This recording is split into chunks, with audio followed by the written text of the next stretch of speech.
Assalamualaikum warahmatullahi wabarakatuh. Salam dan bahagia Bapak Ibu Guru Penggerak. Perkenalkan, saya Upitri Astati, calon guru penggerak Angkatan 7 dari TK Aisyah Bustano Atfal, Cabang Binjai Kota, Kota Binjai, Sumatera Utara. Video kali ini merupakan aksi nyata saya pada modul 1.4 tentang penerapan budaya positif di sekolah. Perkenalkan juga fasilitator saya Ibu Lisma Hidayati MPD dan pengajar praktik saya Bapak Suryaman Ami Priyono MPD. Adapun rancangan aksi nyata saya sebagai berikut. Latar belakang. Sesuai dengan standar pendidikan nasional bahwa dalam rangka menciptakan lingkungan yang positif, maka setiap warga sekolah dan pemangku kepentingan perlu saling mendukung, menghayati, dan menerapkan nilai-nilai kebajikan yang telah disepakati bersama. Untuk itu, seorang pemimpin pembelajaran perlu berjiwa kepemimpinan untuk dapat mengembangkan sekolah dengan baik agar terwujud suatu budaya sekolah yang positif, sesuai standar kompetensi pengelolaan yang telah diterapkan sehingga terbentuk profil pelajar Pancasila. Adapun yang menjadi latar belakang rancangan tindakan aksi nyata yang saya buat adalah karena adanya permasalahan murid yang terjadi di kelas sehingga guru harus menyelesaikan suatu permasalahan antar murid. Hal ini disebabkan karena belum adanya keyakinan kelas yang disepakati bersama dengan murid dan guru. 2. Memberikan hukuman dan penghargaan untuk mendisiplinkan murid. 3. Kurangnya pemahaman guru tentang kebutuhan dasar manusia. 4. Munculnya motivasi eksternal dari murid untuk menghindari hukuman atau ketidaknyamanan untuk mendapatkan imbalan atau penghargaan dari orang lain. 5. Kurangnya pemahaman guru akan 5 posisi kontrol yang tepat untuk menyelesaikan permasalahan murid. Adapun tujuan aksi nyata yang saya buat yaitu 1. Melatih murid menanamkan disiplin positif sebagai bagian dari budaya positif. 2. Membimbing murid untuk berdisiplin positif agar menjadi murid merdeka. 3. Membantu murid belajar dengan aman dan nyaman sehingga dapat meraih keselamatan dan kebahagiaan. 4. Menumbuh kembangkan nilai-nilai profil pelajar Pancasila bagi murid. Adapun tolak ukur. 1. Sudah adanya keyakinan kelas yang disepakati bersama guru dan murid. 2. Sudah melakukan sosialisasi tentang budaya positif di kelas bersama murid. 3. Sudah melakukan sosialisasi tentang budaya positif bersama guru dan kepala sekolah. 4. Sudah adanya melakukan sosialisasi tentang budaya positif kepada orang tua murid melalui wali kelas. 5. Menyajikan video yang bertemakan nilai-nilai kebajikan. Lini masa tindakan. Yang pertama, meminta izin dan dukungan dari kepala sekolah untuk melakukan diseminasi tentang budaya positif yang merupakan hal penting untuk diketahui dan diterapkan di lingkungan sekolah bagi rekan guru. 2. Melaksanakan diseminasi kepada rekan guru tentang grup sharing budaya positif. 3. Melakukan sosialisasi kepada murid dan orang tua murid melalui komunikasi wali murid tentang budaya positif. 4. Melakukan curah pendapat dengan komunitas praktisi yang ada di sekolah, melakukan curah pendapat kepada murid di kelas dan membuat keyakinan kelas. 5. Melakukan pengamatan atau observasi terhadap tindakan budaya positif yang sudah diterapkan oleh murid seperti 5S, senyum, sapa, salam, sopan, dan santun. Berdoa sebelum dan sesudah belajar, mencuci tangan, dan pemeriksaan kuku. 6. Melakukan refleksi atas tindakan yang sudah saya lakukan. Adapun dukungan yang dibutuhkan yaitu dukungan dari kepala sekolah, rekan guru, dan murid agar tindakan yang sudah disusun dapat dilaksanakan dengan baik dan lancar. Kemudian, dokumentasi. Adapun dokumentasi yang saya buat yaitu dokumentasi tentang diseminasi budaya positif, kemudian dokumentasi membuat keyakinan kelas. Berikut videonya. Bismillahirrahmanirrahim. Assalamualaikum warahmatullahi wabarakatuh. Waalaikumsalam warahmatullahi wabarakatuh. Yang saya hormati Ibu Kepala Sekolah TK Aisyah Bustanu Anwar Ekonomi Mata Ibu Sri Susanti, SPG. Yang saya sayangi dan saya hormati rekan sejawat saya Ibu Guru TK Aisyah Bustanu Anwar Ekonomi Kota. Sebelumnya saya mengucapkan terima kasih kepada ibu semua karena telah meluangkan waktunya pada kegiatan kita ini. Menyebarkan pemahaman dan pengalaman penerapan budaya positif. Ini merupakan salah satu pemenuhan tugas saya pada kegiatan program pendidikan melalui guru penggerak angkatan ke-7 pada modul 1.4. Oke. Sebelum kita memulainya, marilah bersama-sama kita mengucapkan nafas basmalah. Bismillahirrahmanirrahim. Sepertinya ibu semuanya masih pada lemes ya karena habis capek mengajar ya, tadi juga udah siang. Coba seperti biasa saya mengenal kita supaya biar makin semangat seperti biasa. Oke. Guru TK Aisyah Luar biasa. masih kurang seru, masih lemes, coba kurang lagi semangatnya lagi ya, kita tebarkan semangat kita biar anak-anak juga semangat karena gurunya juga tetap semangat. Oke, Guru TK Aisyah Luar biasa. TK Aisyah Selalu Oke, sebelumnya saya mengucapkan selamat datang dulu kepada para guru-guru hebat. Maaf sebelumnya, di sini sebenarnya saya tidak mau mengajarkan, karena kita di sini, saya yakin di sini guru-guru hebat yang mempunyai ilmu yang lebih paham lagi tentang materi ini. Oke, di sini kita mau bersama-sama belajar bersama lah ya, berkolaborasi, saling mendukung, kemudian demi memajukan disiplin positif di sekolah kita tercinta ini, demi memajukan sekolah kita. Oke. Konsep utama modul budaya positif. Ada beberapa poin yang mau kita bahas dalam modul ini. Ya, pertama itu ada beberapa poin. Yang pertama perubahan paradigma belajar, kemudian disiplin positif, kebutuhan dasar manusia, motivasi perilaku manusia, dan posisi kontrol restitusi, kemudian keyakinan kelas dan segitiga restitusi. Oke. Pembelajaran dengan paradigma baru. Pembelajaran dengan paradigma baru ini dirancang berdasarkan pembelajaran yang berdiferensiasi, sehingga setiap siswa belajar sesuai dengan kebutuhan dari tahap perkembangannya untuk mewujudkan profil pelajar Pancasila. Pembelajaran berdiferensiasi, maknanya itu sendiri yaitu bisa dikatakan setiap anak itu mempunyai karakteristik yang berbeda-beda ya. Setiap anak itu unik. Jadi sesuai dengan pembelajaran kita yang sekarang ini kurikulum Merdeka Belajar, memang kita dituntut untuk berfokus pada anak.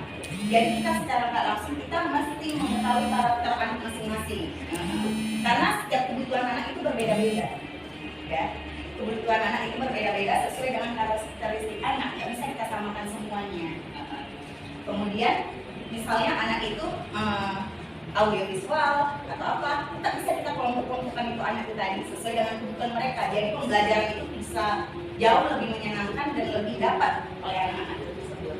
Dan tentunya sesuai dengan profil pelajar Pancasila.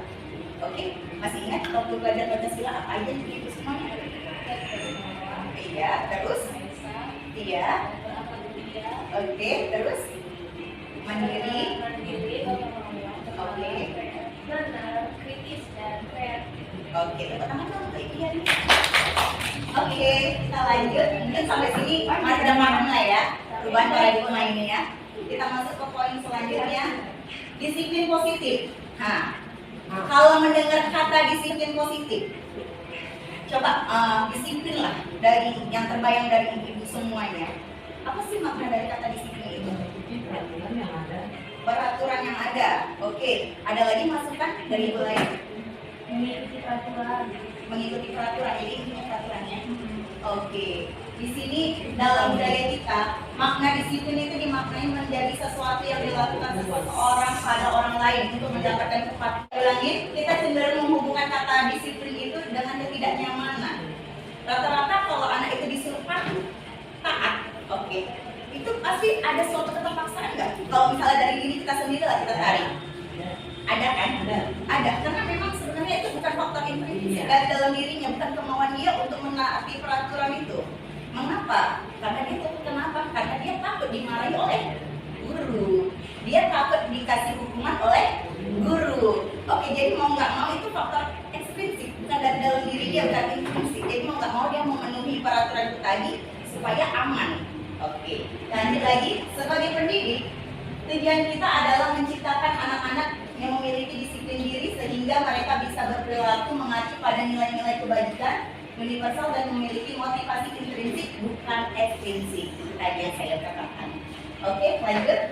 Disiplin positif merupakan salah satu cara penerapan disiplin yang bertujuan untuk menumbuhkan kesadaran serta memberdayakan anak untuk melakukan sesuatu tanpa sogokan, ancaman atau hukuman. Oke, di sini juga yang mau kita bentuk itu tadi ya. Suatu disiplin itu yang mau kita terapkan ke anak-anak itu harus berdasarkan dari dalam dirinya sendiri. Jadi tanpa kita harus dan harus. Jadi anak itu sebenarnya makin disuruh makin membangkang kan, sama kan rata-rata seperti kita kan. Oke, kita lanjut lagi ya. Jadi tadi disiplin positif sampai sini ada yang mau tanya kan? Lanjut ya. Oke, kebutuhan dasar manusia. Kebutuhan dasar manusia itu ada beberapa poinnya, seperti kebutuhan psikologi kita ya, bertahan hidup, apa aja tuh misalnya, makankah, pakaiankah, minumankah, kemudian iya, oke, lanjut lagi, kasih sayang dan rasa diterima. Setiap anak, tau nggak ya, mungkin kita pernah menghadapinya ya, anak itu yang seperti caper ya kalau bahasa kita ya, cari perhatian. Itu sebenarnya itu kebutuhan hidup dia, kebutuhan dasar manusia. Mungkin itu nggak didapat dia dari faktor keluarga, dan didapat dia itu mungkin kurang lengkap, mungkin karena adiknya itu banyak, adiknya jadi dia ingin mendapatkannya itu dari sekolah, dari guru. Oke, mungkin dari sini udah paham. Kemudian penguasaan di sini misalnya kan anak yang terlalu ego, dia ingin menang sendiri, dia pengen mengatur temannya. Ada kan seperti itu? Oh, Banyak kan? Mungkin di situ itu merupakan salah satu kebutuhan dasar manusia. Mungkin dia memang pengen merasakan hal-hal itu, makanya dia kadang sering kita dapati anak itu bertengkar karena itu. Oke, lanjut lagi. Kemudian kebebasan. Kebebasan mungkin di sini ibu tahu lah ya kan. Mungkin di rumah dia terlalu sering dilarang-larang. Dia ingin mendapatkan kebebasannya itu di sekolah. Karena dia udah capek, nggak boleh ini, nggak boleh itu. Begitu di sekolah dia lampiaskan semuanya. Makanya kita bilang, mah anak ini seperti ini. Pasal kan orang tua itu nggak mau mengakui, di rumah enggak kok bu. Berbeda kan. Inilah tugas guru tadi kita supaya bisa mengontrolnya. Oke, kemudian kesenangan. Pikiran dia untuk maunya yang happy aja. Dia pengen apapun ceritanya itu mesti yang senang-senang. Itu merupakan sebenarnya salah satu kebutuhan dasar manusia. Oke, sampai sini paham ibu? Kita lanjut lagi. Oke, motivasi perilaku manusia. Kalau mendengar kata motivasi, pasti maknanya yang ada di pikiran ibu semua semangat. Oke, apalagi ada masukan? Dorongan ya. Iya, pintar. Dorongan. Oke, dorongan. Motivasi sama aja seperti dengan dorongan. Karena motivasi merupakan dorongan yang timbul dari diri seseorang secara sadar atau tidak sadar. Oke, untuk melakukan suatu tindakan dengan tujuan tertentu. Kemudian tadi misalnya menghindari ketidaknyamanan dan hukuman. Murid melakukan disiplin diri karena takut dihukum. Ini merupakan faktor instinktif. Kayak kita tadi peraturan yang ada di sekolah. Peraturan di sekolah, jadi sengaja peraturan itu dibuat dari sekolah supaya anak mematuhi. Sementara si anak itu tadi sebenarnya dari dalam dirinya nggak ada kesadarannya untuk mematuhinya, cuman karena apa? Takut untuk dihukum. Kemudian itu dinamakan faktor ekstrinsik. Kemudian mendapatkan imbalan penghargaan dari orang lain. Nah, selama ini kita berpikiran dengan kita memberikan sesuatu kepada anak, misalnya si anak bisa melakukan suatu pekerjaan atau apa, si orang tua memberikan sesuatu ini hadiahnya. Sebenarnya itu hal yang salah. Memang di situ ada sisi positif dan negatifnya, cuman sebenarnya itu banyak negatifnya. Karena apa? Murid melakukan disiplin karena ingin mendapatkan imbalan, ini merupakan motivasi intrinsik. Jadi si anak kalau pas lagi orang tua yang tidak memberi imbalan, dia nggak mau untuk melakukannya. Jadi dia tahu dia melakukan itu memang bukan dari dalam dirinya karena ingin mendapatkan imbalan tersebut. Oke, lanjut lagi, mendapatkan imbalan atau penghargaan dari orang lain. Sama tadi, murid melakukan disiplin diri karena sadar akan nilai kebajikan dirinya. Ini yang mau kita bentuk. Ini merupakan motivasi intrinsik. Iya, ini yang sebenarnya mau kita bentuk dari kita. Jadi tanpa kita sebenarnya membuat peraturan yang begitu panjang di sekolah atau apa, tapi sama aja anak nggak mau mematuhinya. Sebenarnya ini yang mau kita bentuk anak itu supaya timbul motivasi intrinsik dalam dirinya. Oke, bagaimana caranya? Kita lanjut lagi ya. Kemudian untuk poin yang selanjutnya, konsep disiplin dengan identitas gagal. Nah, biasakan kalau kita membuat peraturan atau apa, selalu kalau tidak sesuai itu kita memberikan hukuman. Hukuman itu sebenarnya menyakitkan bagi yang mendapatkan hukuman. Kemudian rasa tidak nyaman, dia nggak nyaman, malu dia sama temannya karena memang anak itu juga udah mulai ngerti malu kan. Kemudian lanjut lagi, murid itu merasa takut, kemudian dia memaksa murid menyembunyikan kesalahannya. Nah, seperti apa? Berbohong. Oke, banyak kan anak-anak itu yang karena takut dia dihukum berbohong. Makanya kita nggak jarang melihat yang kata bilang ada yang bilang anak-anak itu ya nggak ada yang nggak bohong. Padahal sebenarnya dia menutupin supaya dia itu enggak dihukum. Kemudian murid menjadi rendah diri. Itu tadi karena dia udah merasa malu, jadi ingin dihukum di depan teman-temannya, dia merasa betul hati rendah diri ya. Kemudian lanjut lagi ke penghargaan. Tadi yang tadi yang nggak efektif tadi termasuk identitas gagal dalam memberi motivasi. Penghargaan itu tidak efektif karena merusak hubungan, sifat iri. Oh, misalnya tadi kelas lah, ada anak yang bisa menjawab pertanyaan kita. Ini bonbon dari guru, yang lain nggak dapat. Rasa cemburu nggak? Rasa iri nggak? Karena kita sendiri juga dulu sebagai pelajar mungkin ngerasain itu ya. Udah pasti. Karena ada rasa iri, makanya sebenarnya itu memberi penghargaan itu bukan sesuatu hal yang efektif sebenarnya. Mematikan kreativitas. Misalnya, kita lah jadi orang tua di rumah mengajar anak-anak sendiri. Si anak udah mendapatkan satu kata, dia bisa membaca satu kata. Oke, di hari selanjutnya dia bisa baca satu kalimat. Si mama senang, kasih duit. Ini nak. Sementara si anak ini sebenarnya bisa untuk mengembangkan potensi dia lagi, tapi karena udah dikasih mamanya ini, dia rasanya untuk lanjutan lagi dia membutuhkan imbalan dari orang tua. Sebenarnya sebelum tanpa kita memaksa untuk memberi itu, dia udah menghargai dirinya sendiri. Itu motivasi intrinsik dia untuk belajar dari satu kata menjadi satu kalimat, itu udah muncul intrinsik. Dia merasa bangga, dia puas. Itu tadi, intrinsik itu tadi. Cuma karena orang tua mematikan kreativitasnya, dia jadi malas. Karena nggak dikasih mama, nggak usah lah lagi. Nggak, kemampuan itu masih banyak. Itu makanya dibilang identitas yang gagal dalam memberikan penghargaan. Kemudian lanjut lagi untuk menghukum dengan sistem ranking. Nah, ini mungkin karena yang kemarin tuh tahun semalam waktu kita perpisahan pernah saya utarakan, nggak usah ada lagi deh ranking. Karena bukan apa, banyak anak kita yang berpotensi. Waktu kemarin dipanggil ke depan, mereka rasanya kecil hatinya. Padahal saya tahu itu banyak yang pintar, termasuk pada walaupun di kelas saya itu banyak yang juara, cuma dibilang udah stop. Karena memang pun juga sebenarnya di SMP SD pun juga udah nggak boleh lagi ranking. Karena itu tadi membuat rasa gimana ya, mematikan kreativitas, menghukum dengan sistem ranking itu nggak bagus. Karena kita kan tahu kemampuan anak itu seperti apa. Dengan ranking itu yang nggak ranking kecil hati juga lagi kan. Lanjut lagi dengan merampas hak menghargai dirinya sendiri. Sama seperti tadi, sebenarnya dia udah menghargai diri dia dengan dia pandai membaca jadi satu kalimat, dia merasa puas, itu menghargai, aku bisa loh, bu udah bisa, saya kan anak itu, aku bisa bu buatnya, bagus kan, dia bangga sebenarnya, motor intrinsiknya itu udah ada. Cuma si guru tadi memberikan imbalan menjadi patah kan kreativitasnya. Jadi faktor intrinsiknya itu masuk, itu sebenarnya nggak boleh. Jadi berupa hukuman dan penghargaan itu merupakan identitas yang gagal. Oke, lanjut lagi kita. Konsep disiplin dengan identitas yang sukses. Bagaimana sih caranya supaya membuat identitas itu yang sukses? Nah, ada dua cara. Pertama itu konsekuensi, dan yang terbaru ini yang baru saya pelajari ini juga kalimatnya juga masih, katanya itu masih baru dalam pikiran saya, restitusi.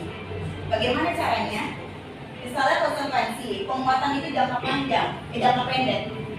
Misalnya ada anak, dia menumpahkan minuman, udah, kemudian guru itu langsung stimulus, coba ambil air, ambil kain pel, diokap, gitu. Udah, kemudian udah selesai kan. Sebenarnya kalau misalnya dalam restitusi, kita ada yang menumpahkan air, kita bisa ini, bagaimana cara kamu? Kita bisa meluaskan lagi caranya supaya ini. Jadi ibaratnya itu bisa dalam jangka panjang, makanya sebenarnya kita lebih bagus menggunakan itu restitusi. Oke, lanjut lagi ya. Oke, apa sih restitusi itu? Konsep disiplin pendekatan restitusi itu sebuah cara menanamkan disiplin positif pada murid. Pengertian restitusi sendiri itu yang merupakan proses menciptakan kondisi bagi murid untuk memperbaiki kesalahan mereka, sehingga mereka bisa kembali pada kelompok mereka dengan karakter yang lebih kuat. Iya, jadi kok tadi cuma konsekuensi, guru itu udah langsung stimulus, sudah mengarahkan saya. Dan selanjutnya kalau ada masalah lagi, dia nggak tahu harus berbuat apa. Jadi dengan restitusi itu guru bisa dengan memancing apa hal yang mesti diperbuat. Oke. Ciri-cirinya itu bukan menebus kesalahan, namun belajar dari kesalahan, memperbaiki hubungan, tawaran bukan paksaan, menuntut untuk melihat ke dalam diri, mencari kebutuhan dasar yang mendasari tindakan, menguatkan dan fokus pada solusi. Jadi guru itu cuma menanyakan bagaimana solusi yang tepat gitu. Oke, lanjut lagi. Perbedaan antara hukuman, konsekuensi, dan restitusi. Kalau untuk hukuman, misalnya ini kita ada kasus ya kan, murid mengambil makanan temannya. Sering kan terjadi kita waktu di jam makan. Misalnya guru itu langsung ke hukuman, itu guru langsung marahi. Murid menjadi takut kan pasti, karena kita menghukum anak untuk misalnya langsung udah ini ngambil makan orang, udah tugas kalian apa kita itu kelasnya tuh ini aku berdiri di pojokan, sering kan gitu kan. Oke, jadi itu membuat anak menjadi takut.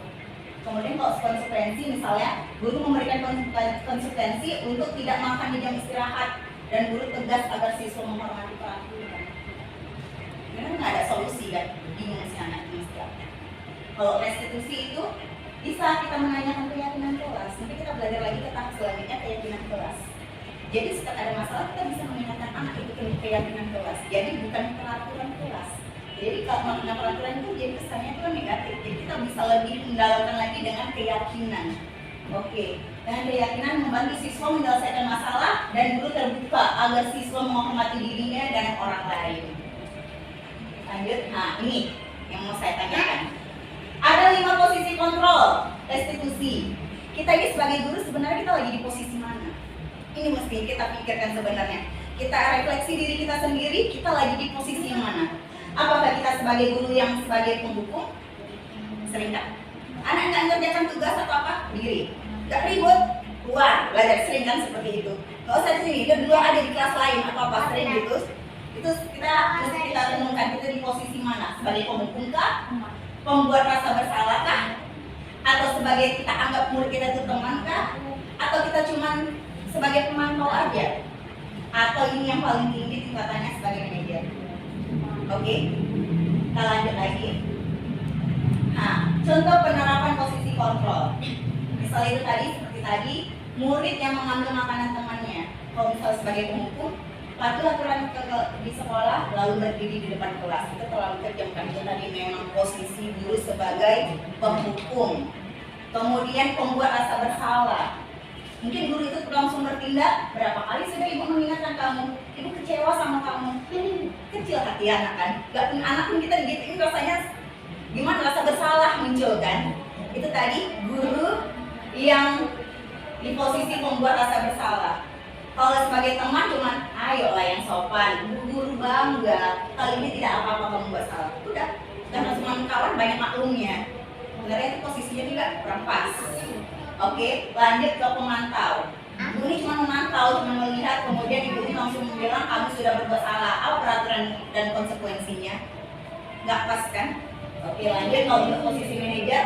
Apakah kamu tahu kesalahanmu? Kira-kira bagaimana kamu akan memperbaiki kesalahan ini? Langsung ditanya, biar anak itu yang berpikir sendiri. Kita kasih solusi. Nanti kita menggunakan penyelesaian masalahnya itu dengan segitiga restitusi itu untuk tahap yang selanjutnya. Termasuk tadi poin-poin yang dari di depan tadi saya utarakan ya. Oke, keyakinan kelas. Mengapa keyakinan kelas? Mengapa tidak peraturan kelas saja? Nah, ini yang mau diterapkan. Mengapa? Mengapa kita memiliki peraturan? Ini kalimat pemantiknya ya. Coba saya supaya lebih paham apa sih itu keyakinan kelas dan peraturan bedanya. Ini kalimat pemantiknya. Boleh dibantu baca Bu? Testi. Mengapa? Mengapa kita memiliki peraturan tentang penggunaan rel pada saat pengendalian berapa dua? Ya, mengapa satu-satu dulu ya Bu, ya kita jawab ya. Mengapa kita memiliki peraturan tentang penggunaan helm pada saat mengendarai kendaraan roda 2? Kira-kira kenapa Bu? Takut polisi. Takut ditangkap polisi, terus keselamatan tuh berarti ya. Ada lagi?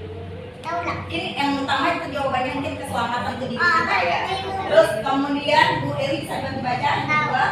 Kenapa kita memiliki peraturan tentang penggunaan masker dan cuci tangan setiap saat? Ayo, yang bisa bantu jawab. Mengapa? Kita memiliki kebersihan. Untuk kebersihan. Iya. Terus Menghindari abu. abu, berarti kesehatan ya Bu ya, sekarang masuk ya. Oke. Kemudian yang pertama itu lebih fokus ke keselamatan ya, kata kuncinya ya, jawabannya ya. Keselamatan, dan kedua itu tadi kesehatan. Nah, kalau misalnya kembali lagi ke peraturan, pasti misalnya kayak kata yang pertama, wajib menggunakan helm. Tergantung ke diri kita sendiri kan. Nah, nggak kita mematuhi peraturan. Cuman kalau kita meyakini dengan menggunakan helm, kita tuh bisa selamat. Itu keyakinan yang ada dalam diri kita. Itulah yang dinamakan dengan keyakinan. Kemudian kesehatan. Kalau cuma pemerintah menganjurkan pakai masker, cuci tangan, banyak nggak yang melanggar? Cuman kalau misalnya kesadaran dari diri sendiri, untuk kesehatan saya, itu merupakan faktor apa? Intrinsik tadi itu kan. Itu yang dinamakan dengan keyakinan kelas. Dapat Ibu sampai sini? Iya, itu makanya beda antara peraturan dan keyakinan itu tadi ya. Makanya kita lebih digalakkan dengan menggunakan keyakinan kelas. Oke, lanjut lagi. Beberapa minggu yang lalu juga saya udah langsung terapkan ke murid. Jadi kita bisa sama-sama di sini juga diterapkan di kelas masing-masing. Beberapa minggu yang lalu memang ini kan modul 1.4, memang beberapa minggu yang lalu saya belajar langsung saya terapkan di kelas. Di sini kami tentang berdiskusi tentang peraturan. Apa sih peraturan gini? Anaknya itu banyak yang ibaratnya lebih banyak yang nggak tahu lah ya kan. Karena kan ibarat peraturan tuh dibuat rata-rata orang Indonesia seperti apa, banyak yang melanggar ya kan. Jadi dengan keyakinan kelas saya rumuskan dengan keyakinan kelas, setiap anak itu jadi yakin, anak itu lebih banyak yang mau untuk ikut dengan keyakinan kelas kita itu. Bagaimana bentuknya? Mungkin di sini saya bisa menunjukkan, karena beda ya antara SD, SMP, TK itu agak sulit untuk mengajarkan keyakinan kelas. Karena kalau di TK sebenarnya mereka itu mungkin kayak kita masih bisa lah untuk mengeluarkan pendapat mereka. Cuman kan untuk membuat kesepakatan itu tadi, keyakinan kelas kita agak susah. Kalau misalnya di SD, SMP itu mereka cukup buat dengan kertas sticky note kayak kita kemarin tuh. Udah, apa yang mereka mau tulis di situ untuk ke kelas kita. Mereka mau kelas kita itu jadi bersih. Mereka mau mainan itu selalu rapi. Mereka mau itu datang sekolah tepat waktu. Ini ide-ide mereka sendiri, kita tuangkan, tempel suara mana yang terbanyak, cukup kita buat jadi keyakinan kelas. Cuman kemarin itu sempat gimana? Berpikir keras lah kalau untuk TK itu gimana, karena memang nggak ada contoh sama sekali. Jadi supaya anak-anak itu paham, saya menggunakan media gambar. Media gambar saya tunjukkan tentang kebersihan kelas, kemudian saling menghargai dan menyayangi. Saya ceritakan nih bagaimana anak-anak yang tukang berantem dengan temannya, bertengkar, saya kembalikan lagi ke sini.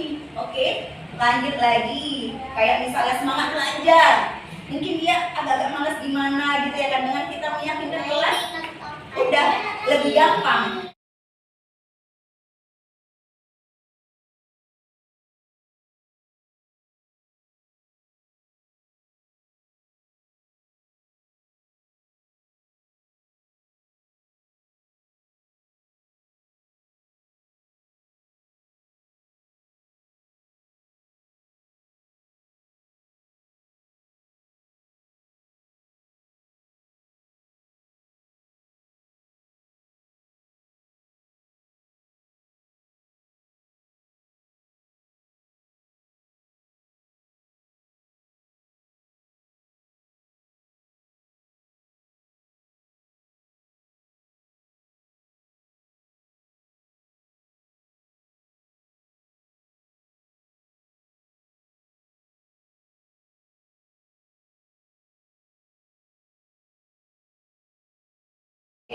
Kemudian semangat belajar. Semangat belajar kita ingat kan juga lagi. Ini nanti fungsinya kita tempel di kelas, di dinding kelas. Caranya gimana? Seperti tadi kita ajarin dulu kayak mana kita makna gambar ini tersebut. Jadi seandainya anak itu ada yang melanggar, kita kembalikan lagi ke masalah itu tadi, ke anak itu tadi. Kita yakinkan tadi dengan restitusi. Jadi kita tanyakan dia, kamu udah melanggar keyakinan kelas, jadi gimana caranya? Kita balikan lagi solusi, kita ingatkan lagi. Jadi fungsinya ini untuk mengingatkan anak-anak kalau kita itu udah membuat keyakinan kelas loh. Oke, jadi kalau misalnya ini kayaknya kurang menarik ya. Biasa kita kan kalau TK kan dituntut untuk kreatif kan, kayaknya nggak seru. Jadi saya memang agak saya perkecil, saya buat lagi yang lebih kreatif biar anak-anak itu juga semangat. Oke, saya coba buat gambarnya memang agak sedikit diperkecil, tapi untuk ditempel di dinding jangan terlalu tinggi, agak ke bawah jadi anak-anak itu bisa saat melihat. Oke, saya perkecil ini kesempatan keyakinan kelas memang mereka buat sendiri. Mereka tempel apa yang menjadi keyakinan mereka, tempel. Kemudian semua anak itu kan belum tentu menyetujuin kan. Kita buat keyakinan kelasnya itu jangan cap jempol. Kalau di SMP, SMA gampang, mereka cukup tanda tangan. Makanya tadi perlu berpikir keras kalau untuk membuat keyakinan kelas untuk tingkat TK ini karena memang nggak ada contoh. Oke, di sini mungkin ibu-ibu semua bisa meniru. Makanya di sini sebenarnya kita berbagi ilmu. Saya nggak mau mengajari, kita memang berbagi ilmu. Kita diskusi yang ibu rasa memang bisa lebih bagus lagi dari ini nggak apa-apa. Kita kan fungsinya memang untuk meningkatkan disiplin positif kita ya kan. Di sini kita buat di sini khas cap jempol anak-anak yang udah setuju dengan keyakinan kelas. Jadi seandainya anak ada yang terlambat, nah kita tanya, kamu melanggar keyakinan kelas kita yang mana gitu. Jadi fungsinya bisa mulai dari besok atau apa bisa ibu juga terapkan di kelas masing-masing. Karena kan sebelumnya juga sebelum saya belajar ini kita juga udah pernah ya buat ya namanya kesepakatan kelas. Cuman itu kan secara lisan, nggak langsung kita ini. Jadi masih banyak anak yang melanggar. Oke, dari sampai sini bisa paham ibu semua. Oke, bisa dilihat ibu kalau memang bisa mau iniin. Oke, lanjut lagi.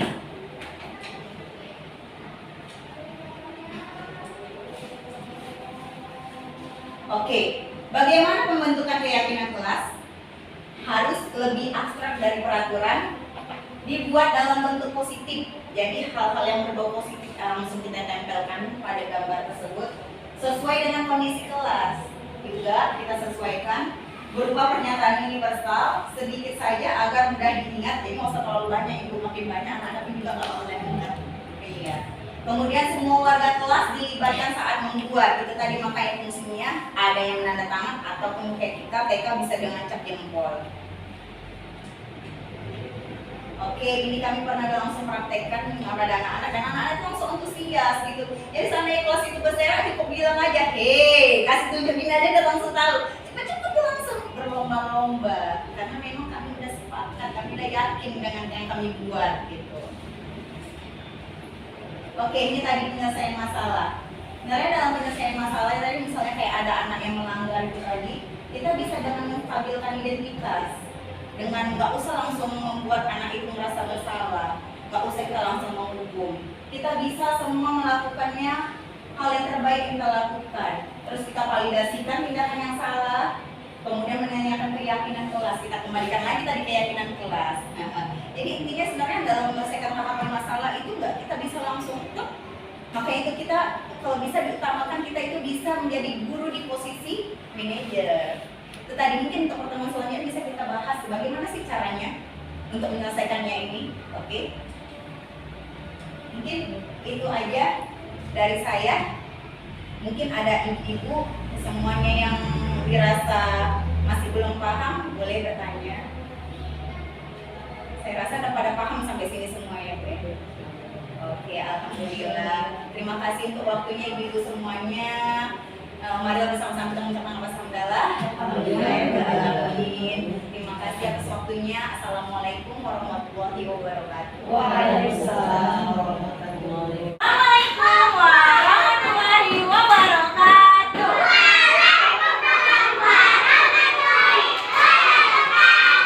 morning. How are you today? Oke,